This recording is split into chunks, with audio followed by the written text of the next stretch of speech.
We are Red Star Report.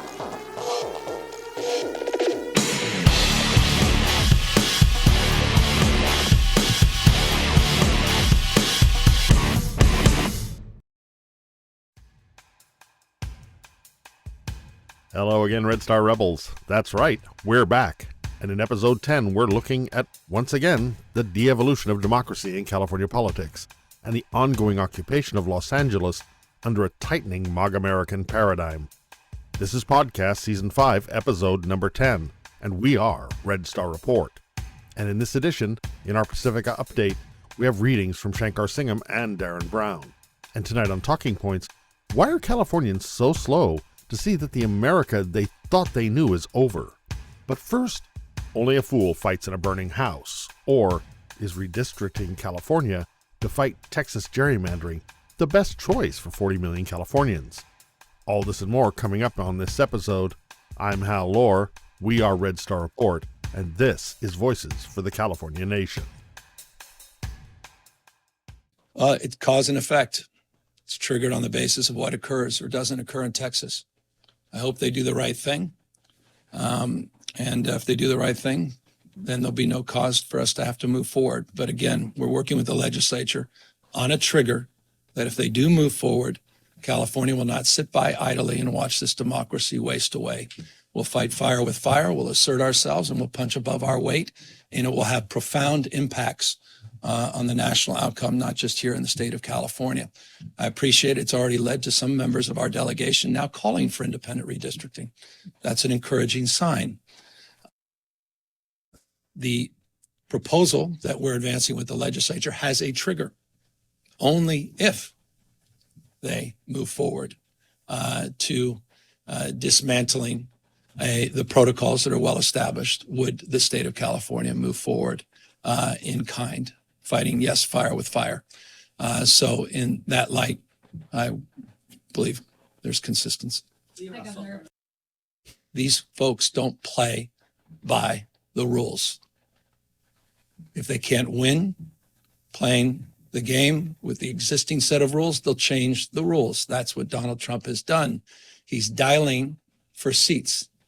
Familiar because he dialed for votes in the last election. Here's someone who tried to break this country, tried to light democracy on fire on January 6th.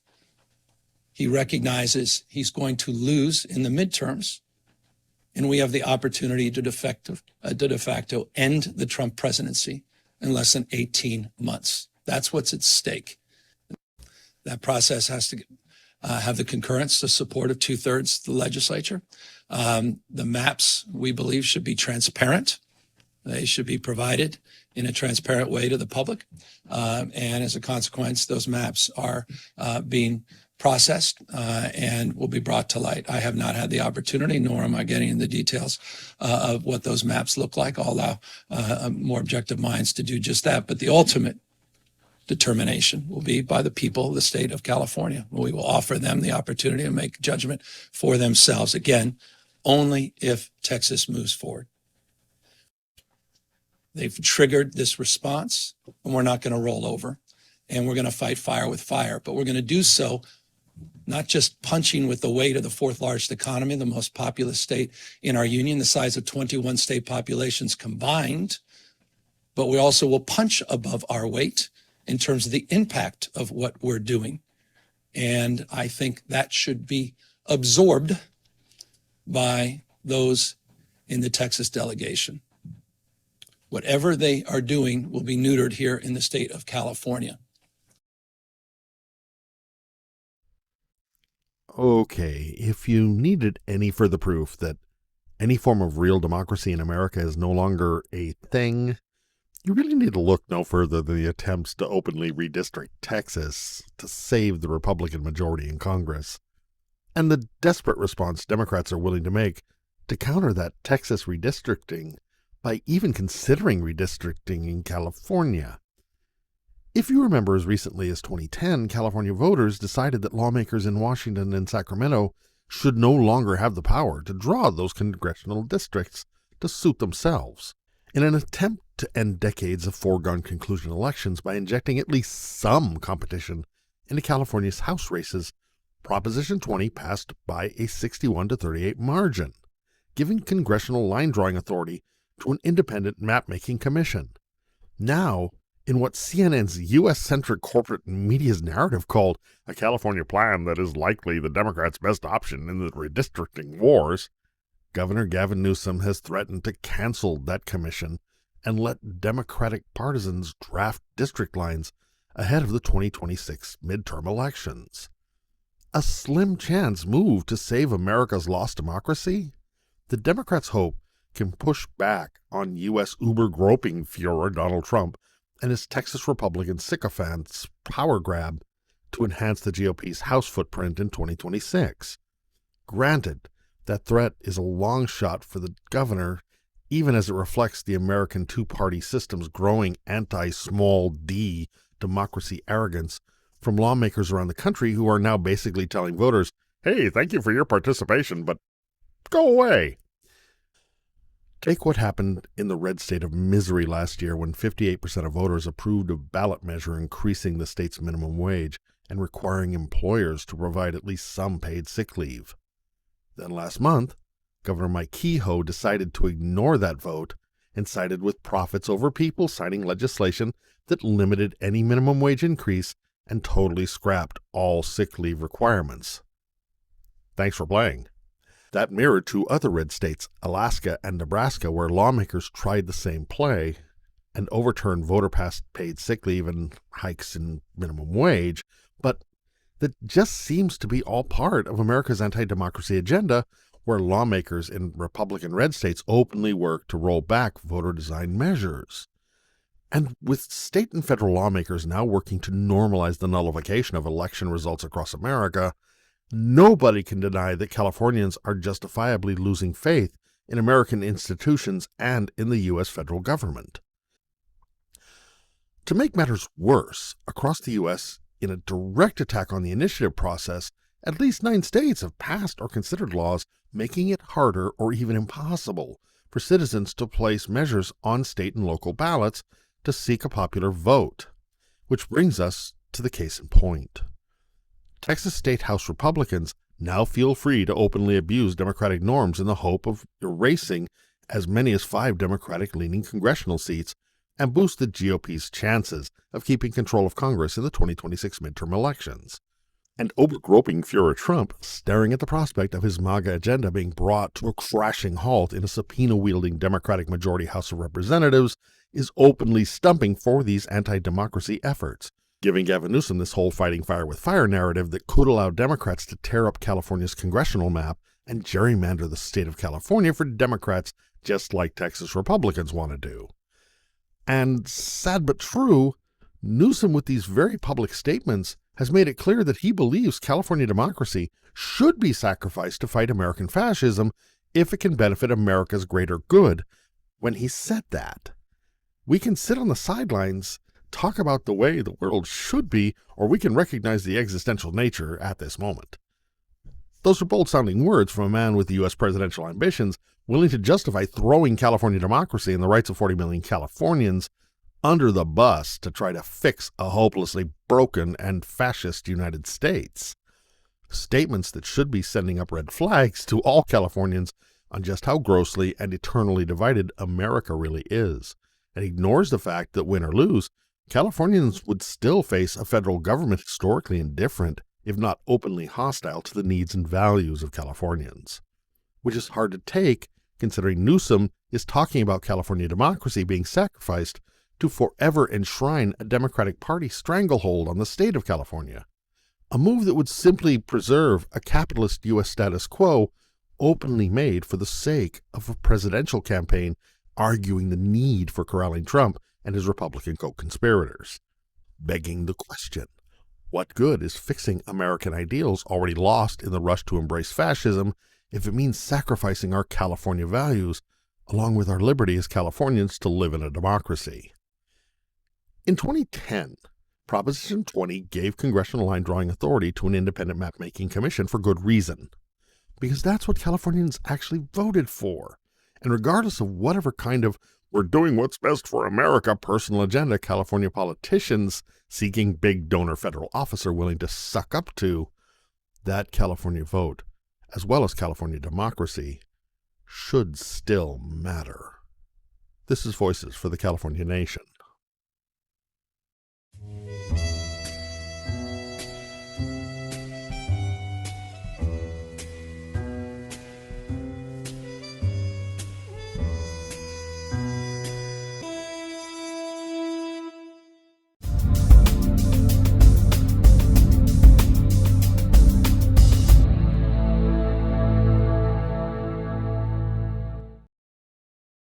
Trump names himself chair of LA Olympics task force. On Tuesday, an executive order signed by U.S. dictator Donald Trump names himself as chair of the White House task force for the 2028 Olympic Games in Los Angeles. Viewed by the president as a premier opportunity to showcase American exceptionalism, in a White House statement, the Trump administration said it's taking every opportunity to showcase American greatness on the world stage. At the White House, speaking in front of banners adding to the presidential steel to the logos for LA 28, Trump said he would send the military back to Los Angeles if he chooses in order to protect the Games. We'll do anything necessary to keep the Olympics safe, including using our National Guard or military, okay? And I will use the National Guard and or the military. This is going to be so safe if we have to, Trump boasted. Trump's executive order establishes a task force led by himself and Vice President J.D. Vance to steer federal coordination for the Games. But Trump's news conference could present questions about whether a president with a penchant for showmanship might assume an unusually active role in planning the Olympics. And although there is precedent for military and National Guard forces providing security supporting during U.S.-hosted Olympic Games, Trump's statement are deeply concerning, coming on the heels of a recent illegal U.S. military deployment in Los Angeles, and considerations that Donald Trump's Olympic task force will be housed within the Department of Homeland Security doesn't instill confidence that there is no secondary White House agendas in play for the Games. Not when the executive order is explicitly citing that the move is to supposedly to assist the planning and implementation of visa processing and credentialing programs for foreign athletes, coaches, officials, and media personnel. So, LA officials have expressed concerns that the president's border policies could deter international visitors and complicate visa processing for Olympic teams. And more concentrated involvement from Trump will undoubtedly spell further strain with Los Angeles city officials who sought to make nice in the wake of a devastating January fires, but have fiercely bucked Trump's recent immigration offensive. Particularly considering that Donald Trump couldn't help himself from taking a swipe at LA Mayor Karen Bass during his remarks on Tuesday, calling her not very competent and criticizing the pace of city permitting for fire rebuilding. Casey Wasserman, the controversial chairman of LA 28, attended the White House executive order event, thanking Trump for leaning in to planning for the Olympics that was awarded to Los Angeles during his first term, citing his opinion that Donald Trump had been supportive and helpful every step of the way, and noting that the Games would amount to hosting 7 Super Bowls a day for 30 days. And it currently will be Casey Wasserman who will have the delicate political balancing act of managing an Olympic Games in Deep Blue City with famously mercurial anti-California Republican president in office. A Hollywood scion in sports and entertainment mogul, Wasserman had been a prominent Democratic donor known for his close relationship with the Clintons. But in recent months, he has diversified his giving, with big donations to the National Republican Senatorial Committee, the National Republican Congressional Committee, and House Speakers Mike Johnson's Leadership Fund. Presidents have long played a role in the Games. In 1984, Ronald Reagan formally opened the Summer Olympics in Los Angeles, becoming the first American president to do so. The Olympic Charter requires the host country's head of state to officially open the Games, but before Reagan, the duty had been fulfilled by local political leaders or vice presidents representing the president.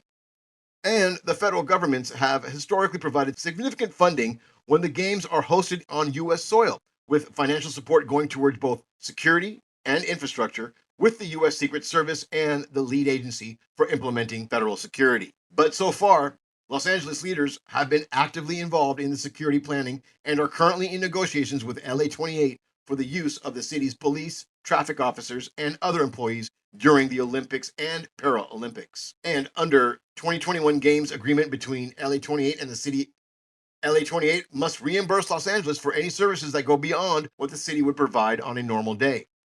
And there are now major concerns about overtime funding from Los Angeles police officers and any other major expenses that could be painfully felt by a city that recently closed a nearly $1 billion budget deficit, particularly given the strong possibility that Trump's Olympic task force could show the same reluctance to fund federal dollars in Los Angeles that it showed to recent LA wildfire victims.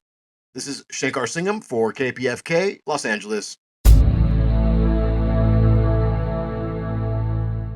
I'm Darin Brown, and in tonight's contributor article, I'll be presenting a new definition of anti-Semitism used to justify genocide by California-based policy analyst Victor Rothman.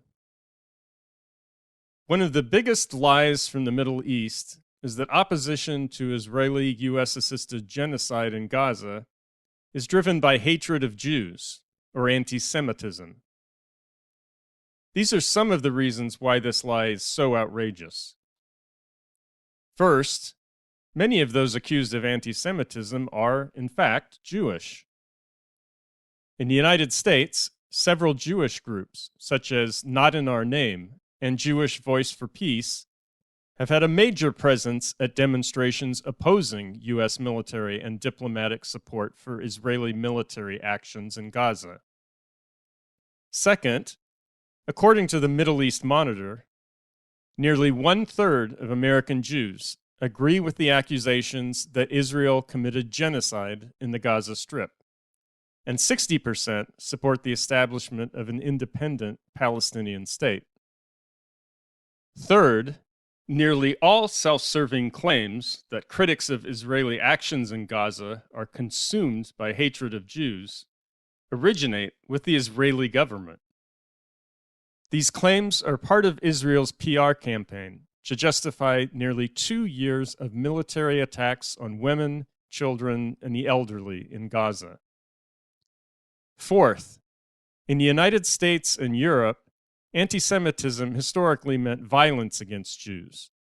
This was the work of homegrown racists, like the Ku Klux Klan. Jews were also subject to discrimination in specific economic sectors, university teaching positions, private social clubs, fraternities and sororities, and residential neighborhoods. As for anti-Semitic violence, it now barely exists, and discrimination disappeared over 50 years ago. As a result, traditional American anti-Semitism can no longer be used to label Israel's critics as anti-Jewish bigots. This is why Israel and its supporters reinvented anti-Semitism in the 1970s, calling it the new anti-Semitism, even though it was nothing more than anti-Zionism. Some hardcore supporters of Israel have begun to soften their views, but not their actions. For example, even Donald Trump recently said, "We have to help out the Palestinians. You know, a lot of people are starving in Gaza, so we have to look at both sides." Former Secretary of State Hillary Clinton tweeted, "Aid organizations report that thousands of children in Gaza are at risk of starvation, while trucks full of food sit waiting across the border. The full flow of humanitarian assistance must be restored immediately." Her former boss, Barack Obama, also tweeted, "While a lasting resolution to the crisis in Gaza must involve a return of all hostages and a cessation of Israel's military operations, these articles underscore the immediate need for action to be taken to prevent the travesty of innocent people dying of preventable starvation." What these and similar comments from American and Israeli officials have in common is they don't mention the role of the U.S. and Israeli governments in supporting Hamas, as well as the U.S. supplying weapons and funding Israeli attacks on Palestinians in Gaza, including the destruction of hospitals, schools, and infrastructure. So, too little and too late? After 22 months of U.S.-assisted Israeli attacks, most of them against children, women, and the elderly, these anemic comments are long overdue. They would be more convincing, however, if they called out the role of the U.S. and Israeli governments, but that is expecting too much from perpetrators who are too slowly recognizing their own role in Gaza's genocide. The real test for them, especially if there are trials of U.S. and Israeli government officials for war crimes, will be ending U.S. protection of Israel at the United Nations, plus stopping U.S. money and weapons from going to Israel for their attacks on Gaza's infrastructure and civilians. But the clock is running out on these former government officials to publicly change their behavior. As for current officials, like Secretary of State Marco Rubio, the clock may strike 12 before they end U.S. military and diplomatic support for Israel. While the future is difficult to predict, underlying trends are already moving in this direction. What we don't know, however, is whether U.S. foreign policy will follow this new trajectory or continue as is. For Red Star Report, I'm Darin Brown. Back to you, Hal.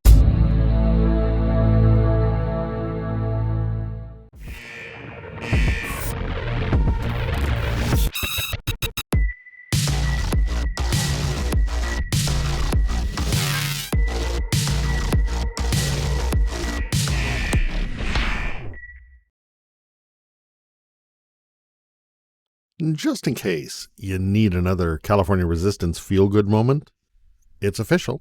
The city of Long Beach, which has long stood as a haven for California resistance, will offer free Long Beach Public Library cards that will soon be available to teens across this badly divided United States.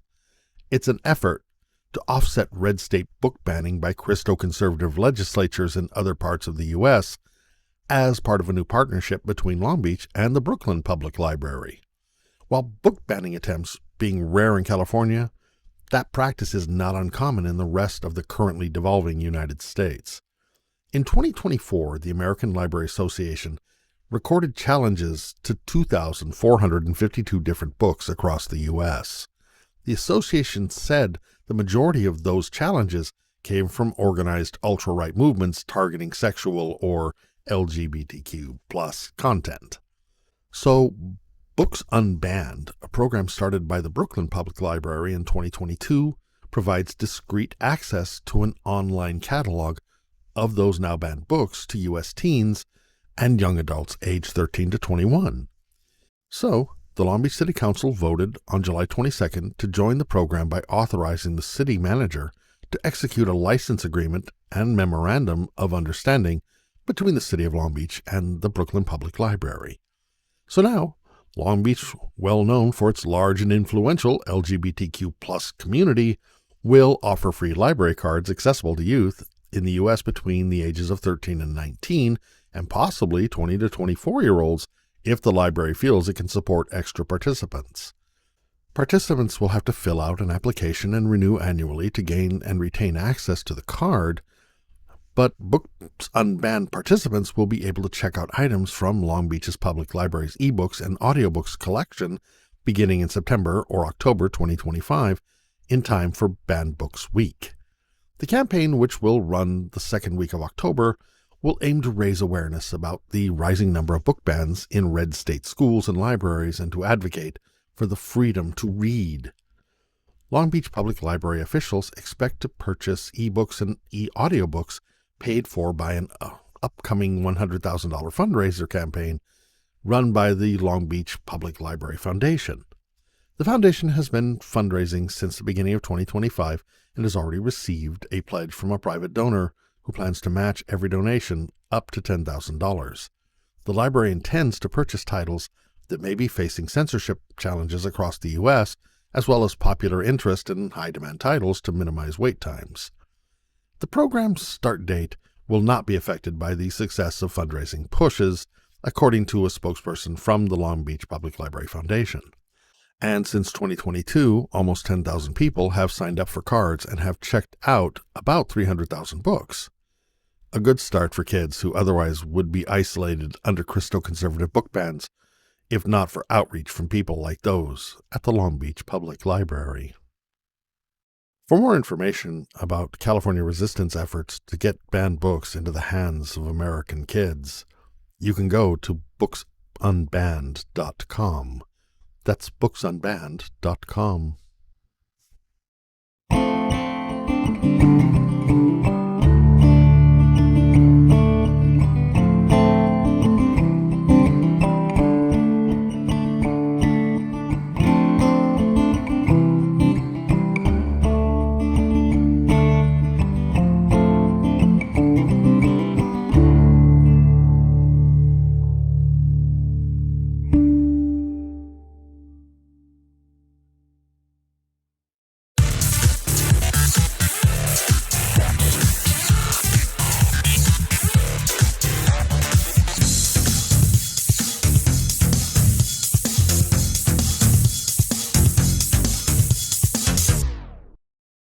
This is Talking Points. So, tonight's question is, why are Californians so slow to see that the America they thought they knew is over? Because everyday Californians are being vilified for their political values while still bombarded with Trump's 2.0 tirades and the fascist takeover of the United States. Concentration camps, ICE raids, health insurance being canceled from millions of people, elite American universities, media companies, and law firms dropping to their knees to placate a corrupt White House, open and blatant abuse of governmental power complete with threats of federal prosecutions against his fascist administration's critics and political enemies, drastic cuts in education and food assistance, assaults on women's rights, the withholding of California wildfire disaster relief, and merciless cuts and shutdowns of crucial government services and agencies that will result in pain and suffering and even death for not only Californians, but for people around the world. This is, of course, just a partial list, and it's already exhausting to keep track of each new outrage, but that's the intent, and let's face it, it's right out of the authoritarian government takeover playbook that Republicans have been planning for years. A 2025 project plan where Trump outrages come so fast they distract the public attention so Californians can't stay focused on any one atrocity, even if it's the ongoing federal occupation of Greater Los Angeles. Every day, Californians are being forced to drown in a never-ending stream of federal hostility wrapped in propaganda, extolling a new American golden age that Californians are being forced to pay for in fear and misery. Meanwhile, California's Democratic Party, pretending to be some kind of would-be saviors, use their corporate media and AstroTurf surrogates to fundraise and give false hope after already failing in any realistic overarching counter-narrative in a political fight they've already lost. I mean, it's game over. Because the truth here is undeniable.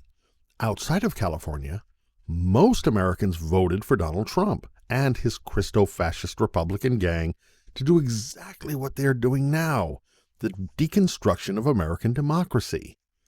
This is their obvious goal, and if you look past the daily barrage of American fascism's stupidity, indecency, corruption, and abuse of power, it's the story that Californians need to finally understand.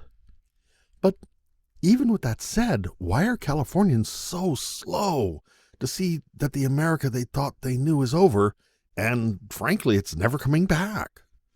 I mean, for the entire 21st century, the Republican Party, the Christian right, and their arch-conservative corporatist allies like the Heritage Foundation have worked to abolish the regulations and public safeguards of the so-called administrative deep state, to undermine America's voting democracy and make way for an economically libertarian and socially conservative regime that, in the case of the Trump administration, could be constitutionally and permanently manipulated to be ruled by an autocrat. A federal government that now follows the Project 2025 playbook and no longer works as a counterforce to the power of America's corporate interests or wealthy elites, having no need for any undue consideration of the public interest, public safety, or even public opinion in voting. And that plan already extends far beyond government intimidating other influential sections of society by embracing an assault on traditional opposition forms like public media, higher education, and even the scientific community, slashing billions of dollars in funding for public broadcasting, universities, medical research, and climate science that once they're gone, won't be back anytime soon, and wiping out a generation of critical thinking and findings just when Californians may need them the most. So why are Californians so slow to see that the America they thought they knew was over and it's never coming back? I mean, today we're already living in an occupied California where mass deportations from federal law enforcement have turned Greater Los Angeles into a fascist American police state, complete with masked secret police openly working against the California values of diversity, equity, and inclusion by denying voter-supported sanctuary laws to round up law-abiding residents and threaten California's small businesses. Seriously, can any Californian not see America's fear and hatred in this systemic racism and overwhelming desire to reverse, at any and all costs apparently, the demographic diversity that is a key and dynamic ingredient of California society? At the same time, Republican Christo-conservative fundamentalists who adhere to American Christian dominionism believe that red state Christians have the right to moral dominion over California society. Family, sexuality, religion, government, education, media, business, art, and entertainment control to permanently reshape America by blowing up the foundations of modern society that American Christo-fascists see as too liberal, too woke, and therefore criminally at odds with their MAGA ideals. Let's face it, we know those Christo-fascist Republicans are just getting started rolling back hard-won rights that took decades, if not generations, to win, with the gay community and women's reproductive rights likely being the next ducks to be targeted in America's fascist shooting gallery after immigrants. So again, why are Californians so slow to see that the America they thought they knew is over and it's never coming back? The simple answer is probably because that is what Californians are being told by the Democratic Party, their embedded conventional media, and America's institutional and traditional left. Californians are simply used to false hope narratives from sources Californians have trusted for years, being propagandized by the same donor money-driven people and organizations that absolutely failed to stop America's descent into fascism in the first place. So even as the Trump administration and his red state cronies are in the throes of fully deconstructing American society, it's too easy for Californians to be distracted by false hope narratives that America can still be fixed. That somehow historical and embedded U.S. racism, Christo-fascism, imperialism, regional hatreds, and political divisions that drive Trump's so-called Americans to largely vote for and still support the de-evolution of the U.S. can somehow ever be reached and reasoned with.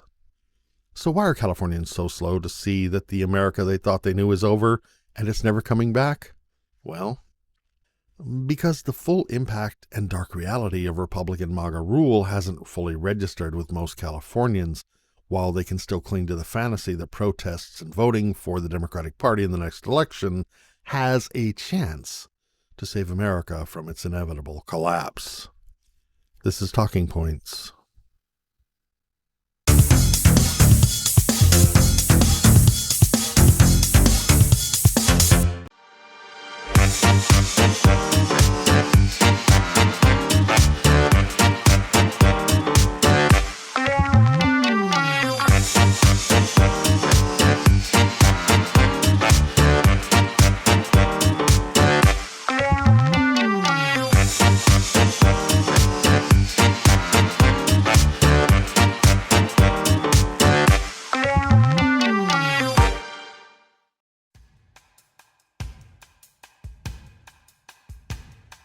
All right, that's podcast number 10 for the 2025 season. For more Red Star Report information, check out our website at redstarreport.com. Please subscribe to our Red Star Report YouTube channel. Go to our Red Star Report Facebook page, Twitter page, Instagram page, and give us a like and follow. And go check out Red Star Report on TikTok. Shankar's doing an amazing job over there. And because if you want to support the real California independence movement's hashtag New Cal Exit Media Group, it's all about the algorithms. And seriously, click that link below and pledge support for our friends at listener-supported radio, KPFK 90.7 FM, Los Angeles. Or better yet, call them up at 818-985-5735. That's 818-985-5735. Make a donation, and of course, it won't hurt my feelings if you tell them they need to put Red Star Report on the radio. Because KPFK deserves your support. And, of course, a great new show. Our thanks to all our Red Star Rebels for watching. We are Red Star Report.